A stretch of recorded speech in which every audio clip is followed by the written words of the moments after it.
Hi, my name is Mark Mitford. Today's Friday, so guess what? It's time for Mark's Friday 3 and 3, where I share three great HR tips in 3 minutes. So let's go ahead and get started. The key thing we want to talk about today is the power of purpose. And the power of purpose, when we think about it, this is actually a purpose statement or mission statement for the organization. It was really interesting. A few weeks ago, I actually presented in front of a group of leaders. Probably 80 to 100 leaders were actually in the audience. And I asked them the simple question of how many of them actually had a mission or purpose statement. Just about every hand went up. But the fascinating thing was that when I asked them if you could actually repeat what the mission or purpose statement was, guess what? Almost every hand went down. I think maybe out of that group, probably two or three hands actually remained up. So it just shows you that business leaders, they do this as an exercise. They read a book, they read it in a magazine. That's really good to do, but they actually don't talk about it regularly with their employee base. So that's critical. The key thing is employees want to have a compelling purpose. They want to know that they're working for an organization that's actually doing something that's aspirational, that's exciting, and not just a company that's focused on making higher revenues or making higher profits. That is not compelling or aspirational for any employee.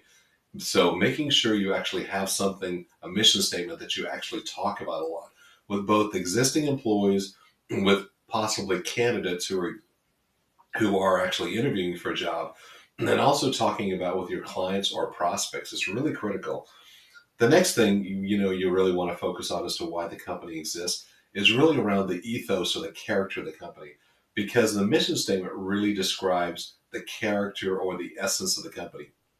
It's almost like describing the DNA of the person, DNA of the company. It's got to be unique to you. So making sure you actually spend a lot of time focusing on why the purpose statement is so important, and why does it actually describe the company itself, and why this company is growing to, and why it does what it does, what you do to be in business, and why that's so important to not only the employees but also for the customers that are going to be using your product.